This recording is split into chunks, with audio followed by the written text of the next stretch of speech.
नमस्कार प्यारे बच्चों। पिछली क्लास में 4.4 के क्वेश्चन नंबर 1 तक हमने कंप्लीट कर लिया था। आज हम देखने जा रहे हैं नेक्स्ट क्वेश्चंस। तो इस दुनिया के अंदर कोई भी काम जो है वो कठिन नहीं है। इस दुनिया में कोई भी काम कठिन नहीं है, कोई भी काम आसान नहीं है, लेकिन अपने अंदर से यदि आवाज़ आएगी उसको करने के प्रति तो वो काम एकदम सिंपल आसान हो जाएगा, है ना। तो ये कहते हैं ना, यदि हमें कुछ नया करना हो या कुछ भी करना हो तब तक नहीं होगा, तब तक अपने अंदर से आवाज़ नहीं आएगी। जैसे यदि आप लोगों को मैं मैथ से संबंधित बताऊं तो आप यदि एक क्वेश्चन को समझ रहे हैं, आपको समझ में नहीं आया, आपने पहले ही सोच लिया कि ये क्वेश्चन मैथ से नहीं होगा, तो वो क्वेश्चन नहीं आएगा। आपके अंदर से उस समय आवाज़ आनी चाहिए कि ये क्वेश्चन तो मैं आराम से कर सकता हूँ, तो वो क्वेश्चन 100% होगा। पॉजिटिवली आप लोगों को सोचना है उसके प्रति, तब जाके कुछ काम होगा अपने से। ठीक है प्यारे बच्चों, चलो आज के क्वेश्चन से स्टार्ट करते हैं। पहला है, निम्न प्रत्येक द्विघात समीकरण में k का ऐसा मान ज्ञात कीजिए जिसके दो बराबर मूल हो। हमने कल प्रकृति जो पढ़ा था उसी से संबंधित हमें क्या करना है, यहाँ से कुछ हल करना। देखिए यहाँ लिखा है उसके दो बराबर मूल विद्यमान। मैंने आपको बताई थी तीन विधि क्या बताई थी। एक तो अपने पास क्या थी, जब d की वैल्यू इससे 0 से क्या जाए बड़े, उसके तो मूल कैसे होंगे तो दो, लेकिन कैसे होंगे, वास्तविक भी होंगे और अलग अलग भी होंगे। उसके बाद हमने पढ़ा था कि d की वैल्यू 0 आ जाए तो उसके आंसर क्या निकलेंगे, उसके जो आंसर निकलेंगे वो समान निकलेंगे, और ये 0 का ही कह रहा है। देखो कैसे, मुझे बराबर से पता चला कि बराबर मतलब 0, तो इसके कंडीशन के अंदर d की वैल्यू क्या आनी चाहिए, 0 आनी चाहिए। अब अपना इन प्रश्नों का आंसर इस विधि से निकलेगा प्यारे बच्चों, इस विधि से निकलेगा। देखिए कैसे करते हैं। ये क्वेश्चन आपको दे रखा है, मुझे एक बात बताइए, इसमें द्विघात है, इसका मतलब द्विघात समीकरण है, चेंज करने की आवश्यकता नहीं है। यहां से देखें तो a की वैल्यू कितनी आ जाएगी 2, और b की वैल्यू कितनी आ जाएगी k, और c की वैल्यू कितनी आ जाएगी 3। तो ये a की वैल्यू लिख दिया, b की वैल्यू लिख दी, और c की वैल्यू आप यहाँ पर लिखना चाहें तो उस द्विघात समीकरण का व्यापक रूप भी लिख सकते हैं।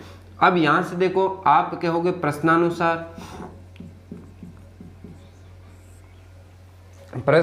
क्या दे रखा है, ये कह रहा है दो मूल जो है वो क्या है, बराबर है। इसका मतलब फॉर्मूला कौन सा लगेगा, d = 0 लगेगा। d = क्या लगेगा, 0 लगेगा। तो d का मान कितना आ जाएगा, 0। d का मान 0। तो यहाँ से d का फॉर्मूला आप लोगों ने पढ़ा है प्यारे बच्चों, क्या होता है, रूट के अंदर b² - 4 ac = में क्या होता है, 0। पढ़ा है कि नहीं पढ़ा है। तो यहाँ से आपको क्वेश्चन खुद कह रहा है कि d का मान 0 होगा। क्यों होगा, क्योंकि मूल कैसे निकल रहे हैं, बराबर निकल रहे हैं। बात आई समझ में। यहाँ से रखिए इसके अंदर वैल्यू, बताओ मैं इधर से इस रूट को हटाऊंगा तो उस साइड क्या लगेगा, स्क्वायर। तो आप यहाँ पर एक लाइन लिख सकते हैं, लिखना चाहें तो दोनों ओर वर्ग करने पर, क्या करने पर प्यारे बच्चों, वर्ग करने पर। देखिए दोनों ओर वर्ग करेंगे, रूट कैंसिल हो जाएगा, और इधर इसके ऊपर आएगा, या फिर अपन बोल सकते हैं इसका स्क्वायर करेंगे तो रूट कैंसिल, 0 का स्क्वायर करेंगे तो क्या आएगा, 0। ऐसा भी अपन बोल सकते हैं। यानी ये रूट हट गया। b की वैल्यू अपने पास कितनी है, k, तो k का क्या हो जाएगा, स्क्वायर -4 × a की जगह 2 और c की जगह क्या है 3, और = में क्या है 0। बात समझ में आई क्या। अब मुझे एक बात बताएं, यहाँ से k² का k² लिखा मैंने, यहाँ इनको जब सोल्व करेंगे तो ये कितना बनेगा 8, और 3 से गुना करेंगे तो कितना हो जाएगा 24 = 0, और 24 उस साइड जाएगा तो प्यारे बच्चों किसका हो जाएगा, आप कहोगे सर 24 तो प्लस का हो जाएगा। और जब मैं यहाँ से स्क्वायर हटाऊंगा, तो 24 के ऊपर क्या लग जाएगा प्यारे बच्चों, रूट लग जाएगा। अब यहाँ से 24 के ऊपर रूट है, तो इस रूट वाली वैल्यू को आप ऐसे लिख सकते हो क्या, 4 × 6, बिल्कुल लिख सकते हैं, क्योंकि ये भी क्या होता है 24 होता है। तो और 4 का रूट प्यारे बच्चों कितना होता है बताइए मुझे, 2 होता है, और रूट 6 का नहीं होता है, तो रूट 6 को अंदर ही रख लो। लेकिन जब भी इस वैल्यू से बाहर निकलती है तो आंसर किसका निकलता है, प्लस माइनस का निकलता है। तो k की वैल्यू क्या निकलेगी, प्लस का बोल सकते हैं 2√6 और माइनस का 2√6। आया क्वेश्चन समझ में? इतना ही, ज़्यादा कोई खास बात नहीं है। अब इस क्वेश्चन में मुझे बताएं क्या ये द्विघात समीकरण है? तो आप लोगों को ये द्विघात समीकरण नहीं है। क्यों नहीं है? क्योंकि इसके अंदर जो पैटर्न दे रखा है उसमें एक्स स्क्वायर नहीं मिल रहा है मुझे।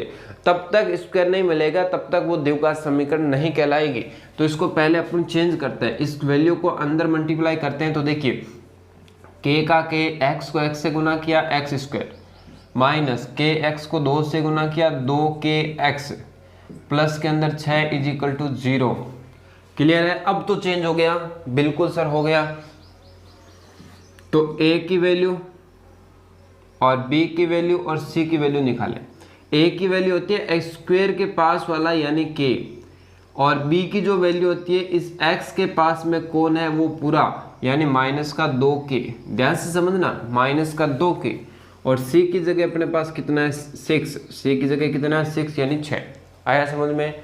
अब देखिए यहां आप लिखोगे प्रश्नानुसार कि पर्सन अपने को क्या कह रहा है? पर्सन कह रहा है मूल जो होंगे वो समान होंगे, 2 होंगे। तो इसका मतलब d की वैल्यू क्या आएगी? 0। इसलिए d की वैल्यू क्या आएगी? 0। और d का प्यारे बच्चों फॉर्मूला क्या होता है? तो आपके होगा रूट के अंदर b² minus 4ac is equal to 0। जब मैं यहाँ से रूट हटाऊंगा तो उस साइड प्यारे बच्चों क्या लगेगा? स्क्वायर लगेगा। और 0 का स्क्वायर क्या होता है? 0 होता है। तो यहां से मुझे बताओ b की जगह क्या लिखूं? तो b की जगह लिखना है माइनस का 2k का स्क्वायर, 4 का 4। a की जगह क्या लिखना है बताओ? k लिखना है। और c की जगह क्या लिखना है बताओ? 6 लिखना है। और बराबर में क्या लिखना है? 0। बात समझ में आई?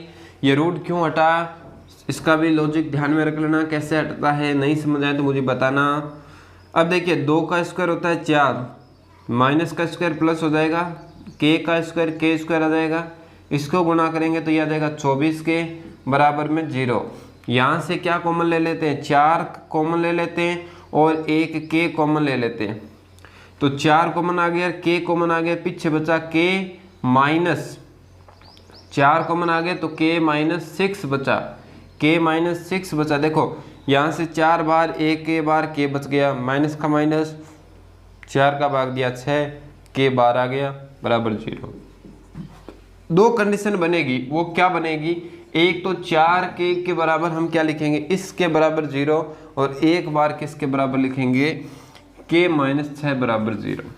ऐसे पढ़ते हैं ना गुणनखंड विधि में, जब 2 आपके पास ब्रैकेट बनते थे आप दोनों को बारी बारी से 0 रखते थे। तो ऐसा ही यहाँ हुआ है,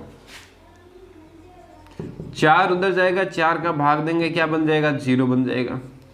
यहाँ से देखिए तो 6 उधर जाएगा, किसका हो जाएगा? 6। तो एग्जैक्ट आंसर जो निकलेगा वो k की वैल्यू क्या आ जाएगी? 6 आ जाएगी। 0 हम इसलिए नहीं ले रहे प्यारे बच्चों क्योंकि 0 जब रखूंगा मैं तो यहाँ पर अपने पास जो द्विघात समीकरण हम कैंसिल भी हो रही है ना। बाकी आंसर देखें तो k के मान 0 भी आ रहा है और 6 भी आ रहा है, लेकिन 6 इसको पूर्णतः संतुष्ट करेगा। क्लियरली क्वेश्चन समझ में आया होगा आप लोगों को। तो ये क्वेश्चन अपन ने 2 नंबर देखा। जब ऐसी कंडीशन दे रखी हो, इस कंडीशन की जगह कंडीशन भी चेंज कर सकता है, लेकिन ये पैटर्न जो है वो आप लोगों को आना चाहिए। ऐसा क्वेश्चन आपके 1 नंबर का क्वेश्चन पेपर में पूछा जा सकता है, ध्यान रखना 1 नंबर का क्वेश्चन पूछा जा सकता है। तो ये कंडीशन देके 1 नंबर का ही आएगा, क्वेश्चन आएगा। तो ठीक है, अब बात करते हैं नेक्स्ट क्वेश्चन की। तो नेक्स्ट क्वेश्चन जो है आपके सामने उसको मैं पढ़ देता हूं क्या है। नेक्स्ट क्वेश्चन है कि क्या आपके पास देखो ऐसे जितने भी क्वेश्चन है ना लैंग्वेज के, उन लैंग्वेज के क्वेश्चन को आपको पढ़ना पड़ेगा, लैंग्वेज के क्वेश्चन को ध्यान से समझना पड़ेगा। और जो बच्चा इन क्वेश्चनों को समझने लग गया, दिमाग में बात आने लगी कि क्वेश्चन क्या पूछ रहा है, कैसे हल करना है, तो आपके क्वेश्चन गलत नहीं होंगे। काम पैटर्न से करना पड़ेगा। कोई भी क्वेश्चन हो आप कर सकते हैं, ये नहीं सोचोगे कि नहीं होगा, ऐसी कंडीशन नहीं है। तो देखिए क्वेश्चन है, क्या एक ऐसी आम की बगिया बनाना संभव है जिसकी लंबाई चौड़ाई से दोगुनी हो और उसका क्षेत्रफल 800 मीटर स्क्वायर हो? यदि है तो उसकी लंबाई और चौड़ाई बताओ। तो देखो लंबाई और चौड़ाई हमें निकालना है। इसके लिए एक क्वेश्चन ने शर्त दे रखी है, उस शर्त को ध्यान से समझो। क्या शर्त है कि इसकी लंबाई चौड़ाई से दोगुनी है, चौड़ाई से दोगुनी है, यानी जो चौड़ाई है उससे कितना है, डबल है। जिसके आगे से लगा होता है उसको हम क्या मानते हैं, x। तो यहाँ पर लगा है चौड़ाई से, तो चौड़ाई को हम क्या मान लेते हैं, x। तो यहाँ पर लिखेंगे माना बगिया की चौड़ाई, बगिया की चौड़ाई उसे हम मान लेते हैं x। क्या मान लेते हैं, x मीटर। ठीक है, क्योंकि 800 मीटर दे रखा है तो मीटर आएगा मात्रा। दूसरी बात, तथा बगिया की जो लंबाई है उसकी बात करें। ध्यान देना, क्वेश्चन क्या कह रहा था कि ये कह रहा है कि जिसकी लंबाई चौड़ाई से डबल है, चौड़ाई से क्या है, दोगुनी है, तो ये क्या हो जाएगा, 2x हो जाएगा। आई बात समझ में। अब देखो एक बात अपने को और गिवन है इसके अंदर कि इनका क्षेत्रफल 800 है। तो आप लिखोगे, आपको दे रखा है, आप लिख सकते हो दिया है बगिया या आयत का क्षेत्रफल, आयत या अपन बोल सकते हैं बगिया का क्षेत्रफल, वो आपको कितना दे रखा है प्यारे बच्चों, वो आपको दे रखा है 800 मीटर स्क्वायर। अब आप लोगों को दिमाग मारा होगा, सर आपको कैसे पता चला कि ये आयत है। तो देखो प्यारे बच्चों, वर्ग को ही आयत बोलते हैं, ये बात आप लोगों को पता होगी। जो वर्ग है वो एक प्रकार का आयत होता है। तो यहाँ पर नहीं पता चलता तो उसको अपन लंबाई चौड़ाई आते ही आयत मान सकते हैं, कोई दिक्कत नहीं है। अब देखिए क्षेत्रफल का फॉर्मूला क्या होता है, क्षेत्रफल का फॉर्मूला होता है लंबाई इंटू में क्या होता है, चौड़ाई, और इजिकल टू में कितना है, 800। लंबाई की जगह क्या लिखोगे बताओ, 2x लिखोगे, चौड़ाई की जगह क्या लिखोगे, x लिखोगे, और बराबर में कितना है प्यारे बच्चों, 800। इसको जब गुना करेंगे 2 का 2 x गुना होगा तो x स्क्वायर बनेगा, और 2 यहाँ पर गुना में है, देखो बीच में कोई चिन्ह, गुणा उस साइड जाएगा, किस में चला जाएगा, भाग में चला जाएगा, और 2 का जब अपन भाग देंगे तो अपने पास कितना आएगा, 400। और जब मैं यहाँ से प्यारे बच्चों स्क्वायर हटाऊंगा तो उस साइड क्या लगेगा, रूट लगेगा, और 400 का रूट क्या होता है प्यारे बच्चों, 400 का रूट होता है 200, क्या होगा, सॉरी 20, 400 का क्या होगा, 20। ये x की वैल्यू निकली है। तो आप फाइनली लास्ट में क्या लिख दोगे, अतः बगिया की जो आपने चौड़ाई ली थी वो क्या ली थी, x ली थी, और x कितनी आ गई, 20 मीटर आ गई। फिर आप बगिया की क्या लोगे, लंबाई लोगे, और लंबाई आपने क्या ली थी, 2x ली थी। इसका मतलब ये क्या हो जाएगा, 2 × 20 यानी इजिकल टू क्या हो जाएगा, 40 मीटर है। क्लियर है, लंबाई चौड़ाई समझ में आ गई। यानी ये एक बगिया बनाना संभव है, ये जो बगिया बनाना है वो संभव है, हमने इसका आंसर निकाल दिया। अच्छा, इसमें एक कंडीशन हम और भी लगा सकते हैं, कह रहे हैं बगिया बनाना संभव है या नहीं है, तो उसके अंदर प्यारे बच्चों हम इसको चेक भी कर सकते हैं पहले, है ना, चेक भी कर सकते हैं भाई। यहाँ तक आप लोग करोगे ना, ध्यान देना, यहाँ तक आप लोग करोगे, देखो इससे तो हमने किया है, लेकिन ये मेथड जो है वो शॉर्ट मेथड हो गया, ये मेथड जो है वो शॉर्ट मेथड हो गया। यदि अपन अपने क्वेश्चन से आधारित करें तो प्यारे बच्चों कैसे होगा, ये जो है इसके अंदर देखो दोनों ही पैटर्न में बता रहा हूँ, ध्यान देना। ये 2x स्क्वायर, इसको 800 को अंदर लेके आओ, 800 किसका हो जाएगा, माइनस का, बराबर में क्या है, 0 है। बात समझ में आई। सब में 2 का भाग जा रहा है कि नहीं जा रहा है, आप 2 का भाग दे दो, ये x स्क्वायर बना, ये 400 बना, ये 0 बना। ये क्या बन गई, देवघात समीकरण बन गई। और देवघात समीकरण होता है उसमें हम a इजिकल टू लिखेंगे, एक x स्क्वायर के पास में क्या होता है, a होता है, b होता है, वो x के पास वाला होता है, लेकिन यहाँ x नहीं है तो b का मान क्या है, 0 है। c की बात करें तो ये c का मान है वो है 400, संख्या जो होती है ना वो c का मान होता है। तो ये कंडीशन आ गई, हमें इसमें चेक करना है कि ये मतलब संतुष्ट करता है कि नहीं करता है। इसके लिए आप क्या काम कर सकते हो कि d की वैल्यू निकाल सकते हो। तो d की वैल्यू निकालने के लिए फॉर्मूला होता है b स्क्वायर माइनस 4ac। तो d इजिकल टू रूट के अंदर b की जगह 0, 0 का स्क्वायर माइनस 4 इंटू a की जगह 1, c की जगह माइनस का 400। तो यहाँ से देखिए d इजिकल टू 0 का स्क्वायर तो आ जाएगा 0, और यहाँ से माइनस माइनस क्या हो जाएगा, प्लस हो जाएगा, और ये कितना बन जाएगा, 1600 बन जाएगा। और d की वैल्यू 1600 को मतलब 40 क्या आ जाएगा, इसका आंसर आ जाएगा, क्योंकि 4 का स्क्वायर 16, 0 का स्क्वायर 00, यानी डी की वैल्यू 16 आ रहा है। लेकिन मुझे एक बात बताओ कि डी की वैल्यू जो है वो बड़ा है किससे, यानी 16 आ रहा है यानी बड़ा है, 0 से बड़ा है। किससे बड़ा है, 0 से। 16 आ रहा है ना, तो इसका मतलब 0 से बड़ा है, इसलिए हम बोल सकते हैं चूंकि डी का मान 0 से बड़ा है तो ये संभव है। तो ये संभव है, संभव मतलब इसका अस्तित्व है, इसके मूल्यों की प्रकृति है, सर्टिफाई करती है। इसका मतलब इसको आगे भी क्या कर सकते हैं, हल कर सकते हैं। अब आप लिखोगे द्विघाती सूत्र से। द्विघाती सूत्र क्या होता है, x is equal to minus b plus minus root के अंदर बी स्क्वेयर माइनस 4ac बट्टे में क्या हो जाएगा 2a। x is equal to minus b की जगह आप लोगों ने क्या लिखा है, 0 लिखा है, प्लस माइनस रूट के अंदर, इस रूट का आंसर तो आपने निकाल ही लिया ना, रूट का आंसर कितना आया 40 आया, तो यहाँ पर क्या लिखेंगे 40 लिखेंगे, बट्टे के अंदर 2 इंटू ए की जगह हम क्या लिखेंगे, ए की जगह लिखेंगे 1, तो यहाँ आ जाएगा 1। अब देखिए यहाँ से x की वैल्यू जो आएगी ये तो हो जाएगा 0, यहाँ जाएगा x, ये हो जाएगा आपके पास प्लस माइनस 40, यानी आप प्लस माइनस का क्या लिख सकते हो 40 लिख सकते हो, बट्टे में 2 लिख सकते हो। तो यहाँ से देखिए ये कटेगा तो प्लस माइनस का क्या आ जाएगा 20 आ जाएगा। तो मुझे एक बात बताएं, x का मान -20 और x का मान प्लस का 20, तो ये संभव है क्या भाई? एक बात बताओ कि माइनस में कभी भी किसी की लंबाई होती है क्या? नहीं होती है ना, तो ये वैल्यू जो है वो संभव नहीं है, ये संभव नहीं है।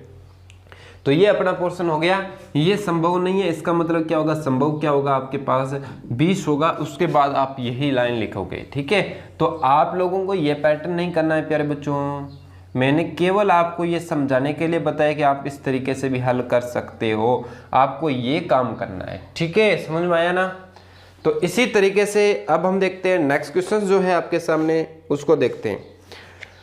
नेक्स्ट क्वेश्चन दे रखा है, क्या निम्न स्थिति संभव है? देखो ऐसा ही क्वेश्चन है, वापस लैंग्वेज के अंदर क्वेश्चन पूछा, ऐसा ही स्थिति पूछ रहा है कि संभव है या नहीं है, वो आपको बताना है। तो देखिए इसको करते हैं।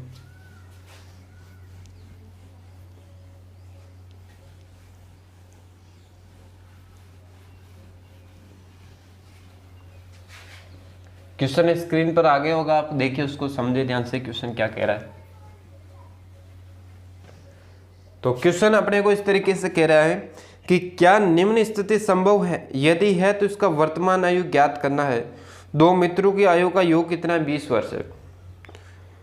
तो 4 वर्ष पूरे उनकी आयु का गुणनफल 48 था, यानी यहाँ कह रहा है दो मित्र है, उनकी आयु का योग कितना है, 20 वर्ष है। ध्यान देना,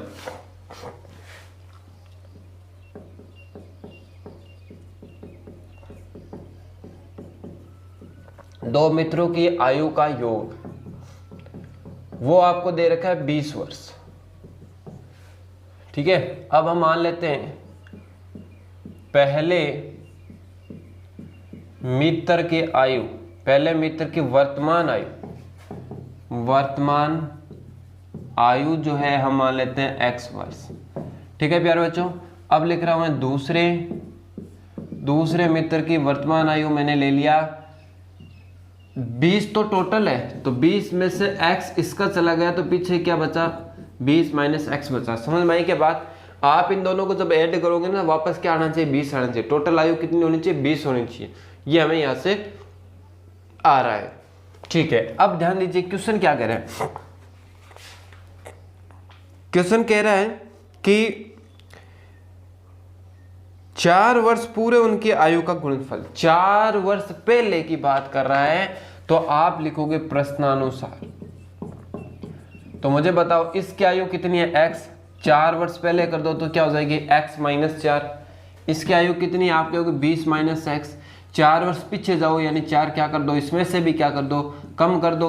अब ध्यान देना, क्वेश्चन कह रहा है 4 वर्ष पूर्व, यानी दोनों में से 4 क्या होगा, कम होगा। अब लैंग्वेज पढ़ना, ये कह रहा है कि उनका गुणनफल 48 है। अच्छा, गुणनफल मतलब इनका जो गुना करेंगे ना वो 48 है।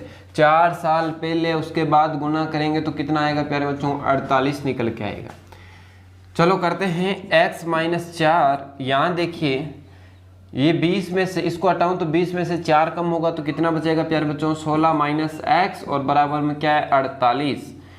यहाँ से इनको आपस में मल्टीप्लाई करें, इसको गुना करें तो ये बनेगा 16x और फिर x को x से करें तो माइनस का x स्क्वायर बनेगा।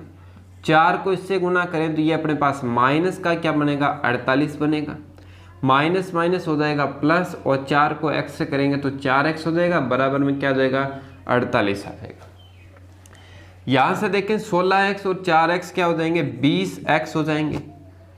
और ये एक्स स्क्वायर देखो, पहले हम एक्स स्क्वायर वाला एक ही पोर्शन है तो मैंने एक्स स्क्वायर लिख दिया, वो भी किसका है माइनस का।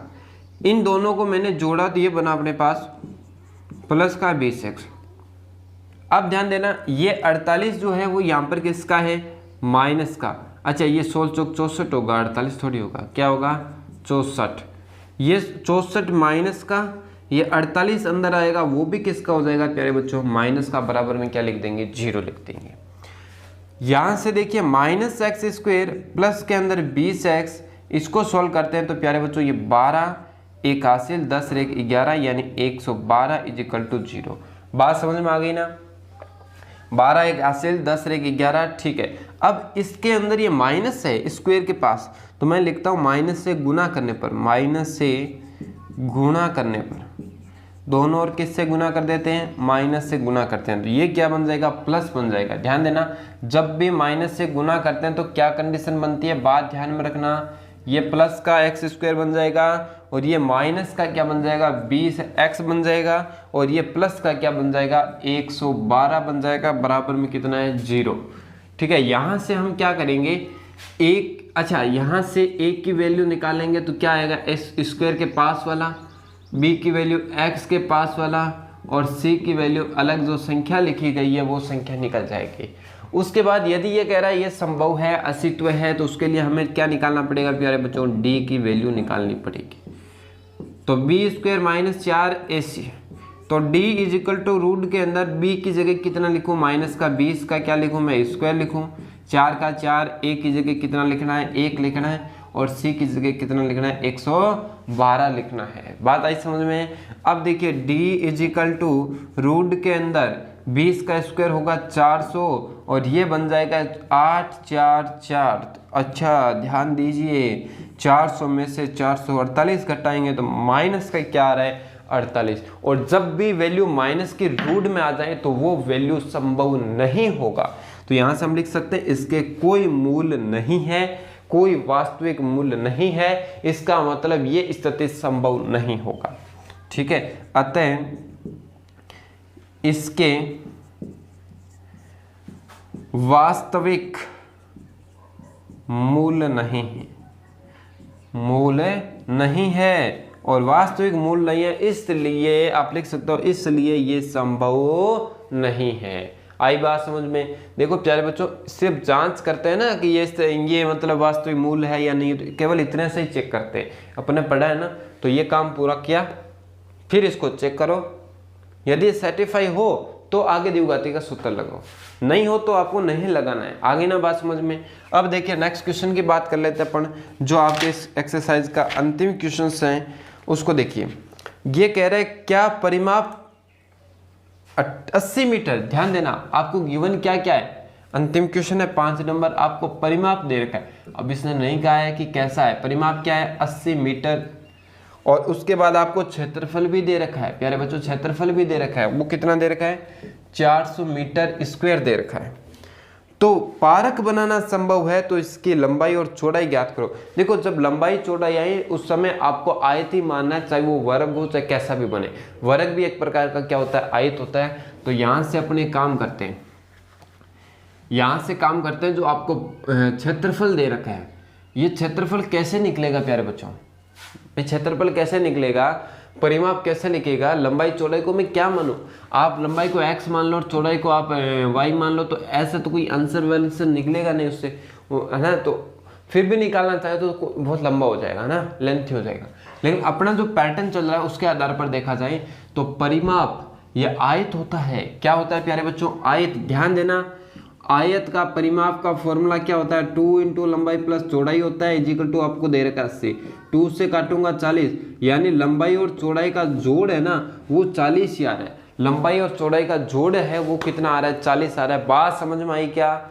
मैंने आपको बता दिया 2 से कटेगा 40। इसका मतलब मैं मान लेता हूँ, माना आयत की जो चौड़ाई है, या फिर इसलिए आयत की चौड़ाई, ऐसे मान लो, इसलिए आयत की जो चौड़ाई है उसको प्यारे बच्चों हम मान लेते हैं, हाँ चौड़ाई को हम x ले लेते हैं ना, चौड़ाई को x ले लेता हूँ, और आयत की लंबाई, आयत की लंबाई, लंबाई बड़ी होती है, इसको लेते हैं x, ठीक है। और इसको नहीं, ऐसे तो फिर मामला सेट नहीं बैठेगा ना, तो ये कंडीशन आ रहा है तो आप ऐसे करो, इसको x लो, 40 में से x कम कर दो। अब इसको एक बार सेटिफाई देखते हैं कि मामला सेट है कैसा है। देखो बड़ा कौन सा है, छोटा कौन सा, कुछ पता चलेगा।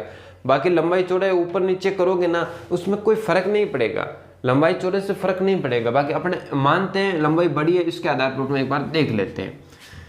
तो ये 15 निकला, तो इसमें से 15 कम होगा तो 40 से क्या हो जाएगा, कम हो जाएगा इसका ना। इसका मतलब ये, अब x की वैल्यू पता नहीं क्या निकलेगी ना, चलो ठीक है जो भी है अपने लिख दिया। अब ध्यान दो, अब यहां से मुझे बताओ, आप लिखो प्रश्नानुसार, प्रश्नानुसार देखो क्षेत्रफल का मतलब, क्षेत्रफल का मतलब ये है कि इन दोनों का जो गुणनफल करेंगे वो कितना आएगा, 400 आएगा। आप यहाँ पर ब्रैकेट में लिख देना प्यारे बच्चों, ये मैंने कैसे लिखा है वो आप लिख सकते हैं, 2 इंटू लंबाई प्लस चौड़ाई इजिकल टू 80। यहाँ से लंबाई और चौड़ाई का जोड़ जो है वो 40 आएगा, पता चल गया ना, ये लिख सकते हो। अब क्षेत्रफल मतलब आयत का क्षेत्रफल, आयत का क्षेत्रफल तो आप लिख सकते हैं आयत का क्षेत्रफल या पारक का क्षेत्रफल, आयत या क्या लिख सकते हो, पारक। क्या होता है बताओ, कितना दे रखा है पहले तो ये बताओ। आप कहोगे सर 400 दे रखा है, होता क्या है, लंबाई गुणा चौड़ाई होता है, बराबर में कितना है 400। लंबाई की जगह प्यारे बच्चों आपने क्या लिया है, आपने लिया है 40 माइनस एक्स, और आपने चौड़ाई की जगह क्या लिया है, चौड़ाई की जगह आपने x लिया है, बराबर में कितना है 400 है। यहाँ से अपन बात करें तो x को अंदर मल्टीप्लाई करूँ तो ये बनेगा 40x, इससे मल्टीप्लाई करूँगा माइनस का क्या बनेगा x स्क्वायर। समझ में आई बात, x को इससे 40x, इसको गुना किया माइनस का x स्क्वायर, इजिकल टू में कितना है प्यारे बच्चों 400। अब क्या कर देते हैं, माइनस से गुणा कर देते हैं, क्या कर देते हैं, माइनस से गुणा करने पर ये लो, माइनस से जब गुना करेंगे तो प्यारे बच्चों देखिए ये जो वैल्यू है वो बन जाएगी प्लस की, ये वैल्यू जो है वो बन जाएगी माइनस की, और ये वैल्यू प्लस की है ये बन जाएगी माइनस की। बात आई समझ में। उस 400 जो है ना उसको अंदर लेके आ जाओ, 400 को जब अंदर लेके आएंगे तो 400 भी इस तरीके से बन जाएगा, प्लस का क्या बन जाएगा 400 बन जाएगा, और बराबर में क्या आ जाएगा 0। आई बात समझ में। यहाँ से अब मुझे एक बात बताओ आप लोग कि ये आपने इतने तक तो कर लिया, द्विघात समीकरण तो आपने बना दे, ए बी सी का मान पता कर सकते हो क्या, बिल्कुल कर सकते हैं। देखिए ध्यान से, ए का मान होता है स्क्वायर के पास में कुछ नहीं है तो 1, बी का मान होता है एक्स के पास वाला यानी माइनस का 40, और सी का मान होता है लास्ट वाला यानी 400। क्लियर है बात समझ में आई। अब देखिए यहाँ से ये निकलने के बाद पहले आपको इसकी प्रकृति चेक करनी, अस्तित्व है या नहीं है। तो इसलिए आप d का फॉर्मूला लिखोगे, d is equal to b square minus 4ac। तो बताओ मुझे b की जगह आपके पास है माइनस का 40, तो माइनस 40 का क्या करोगे स्क्वायर, 4 इंटू ए की जगह 1, सी की जगह 400। आई बात समझ में। यहाँ से देखिए 4 का स्क्वायर 16 और 0 का स्क्वायर डबल 0, माइनस ये बन जाएगा 1600, और 1600 में से 1600 जाएगा 0, रूट का 0 का मतलब 0, यानी d का मान जो है वो संतुष्ट कर रहा है, अतः इसके वास्तविक मूल जो है तो आप लिख सकते हैं अतः वास्तविक मूल समान होंगे। इसके वास्तविक मूल होंगे वो कैसे निकलेंगे प्यारे बच्चों, समान होंगे, क्योंकि d की वैल्यू क्या आ गई 0 निकल गई अपने सामने। कुछ मिला के आप लोगों को समझ में आया होगा। अच्छा 0 निकलने के बाद 0 वैल्यू निकली तो अब हम इसको आगे कैसे हल करें, तो उसके लिए देखिए ध्यान से, आगे हल करेंगे तो हमें कौन सा सूत्र लगाना पड़ेगा आप लोगों को पता चल ही गया होगा मेरे ख्याल से। आप यहाँ से सूत्र लगाओगे, कौन सा लगाओगे प्यारे बच्चों, देवघाती सूत्र लगाओगे, क्योंकि हमें तो एग्जैक्ट आंसर निकालना है ना, एग्जैक्ट आंसर निकालना है। तो देखिए ध्यान से, यहाँ से आप लगाओगे सबसे पहले देवघाती सूत्र से, आप लिखो देवघाती सूत्र से, और द्विघाती सूत्र होता है x is equal to minus b plus minus root के अंदर क्या होता है प्यारे बच्चों, बी स्क्वायर माइनस 4 से बट्टे में 2a। बात समझ में आई कुल मिला के। अब ध्यान दीजिए, x की वैल्यू b की जगह कितना रखोगे, आप कहोगे सर b की जगह तो कहाँ गया, ये रहा, b की जगह लिखोगे माइनस का 40, तो माइनस तो था, माइनस 40 और लिखा तो ऐसा बन जाएगा, प्लस माइनस रूट की मैं बात करूं, b की जगह क्या लिखोगे माइनस का 40, तो ये लो माइनस 40 का स्क्वायर, 4 का 4 a की जगह अपने पास कितना है 1 है, और c की जगह अपने पास कितना है 400 है, c की जगह कितना है 400, और बट्टे में यहाँ से क्या आ जाएगा 2 इंटू a की वैल्यू अपने पास कितनी है प्यारे बच्चों 1 है। यहाँ से x का मान देखिए, माइनस माइनस गुना होगा तो क्या बन जाएगा प्लस, यानी 40 बन जाएगा, प्लस माइनस रूट की मैं बात करूं तो देखिए 4 का स्क्वायर 16, अच्छा इसको निकालना ही नहीं है ना अपने, इतने से कैसे कर दिया, क्योंकि इसका मान तो अभी अभी अपन ने निकाला है, और इस रूट वाली वैल्यू का मान निकला था 0, और 0 का लिखने का अपने को क्या आवश्यकता नहीं है, तो इसका मतलब माइनस माइनस हो जाएगा प्लस 40, बट्टे में कितना हो जाएगा 2, और जब मैं 2 का भाग दूंगा तो क्या आएगा प्यारे बच्चों 20 आएगा, यानी 20 प्लस माइनस, यहाँ प्लस माइनस रखोगे तो 20 20 निकलेगा, क्या निकलेगा 20 20 निकलेगा, दोनों ही प्लस का। तो ये x की वैल्यू तो लास्ट में आप क्या लिख दोगे, अतः आपने जो लिखा है वो क्या लिखा, आयत की चौड़ाई, तो आप लिखोगे आयत की चौड़ाई, और आयत की चौड़ाई प्यारे बच्चों आपने ली थी x, और x अपने पास कितने आ गए 20 मीटर। फिर आपने ली थी आयत की लंबाई, क्या ली थी आयत की लंबाई, वो ली थी आपने 20 माइनस 40 माइनस एक्स, क्या ली थी 40 माइनस एक्स, तो 40 में से 20 कम कर देंगे तो कितनी आ जाएगी 20 मीटर आ जाएगी, यानी लंबाई और चौड़ाई यहाँ से देखा जाए तो समान है। और ऐसी आकृति जिसमें लंबाई और चौड़ाई समान हो तो उस चित्र का नाम क्या होता है, उस डायग्राम का नाम होता है वर्ग, यानी ये जो पारक जो बन रहा है वो पारक प्यारे बच्चों कैसा है, वर्गाकार है। लेकिन हमें पहले पता थोड़ी चला था वर्ग है, इसलिए हम इसको लंबाई चौड़ाई ही लिखेंगे, ठीक है।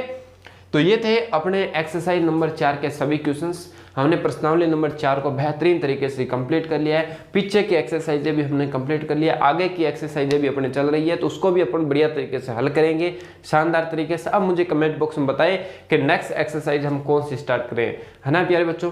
तो आप लोगों का फर्ज बनता है अपने क्लास को लाइक सब्सक्राइब शेयर करने का, तो जरूर करें, अन्य बच्चों तक पहुंचे, ठीक है प्यारे बच्चों। बाकी हम मिलते हैं नेक्स्ट क्लास में, तब तक के लिए धन्यवाद।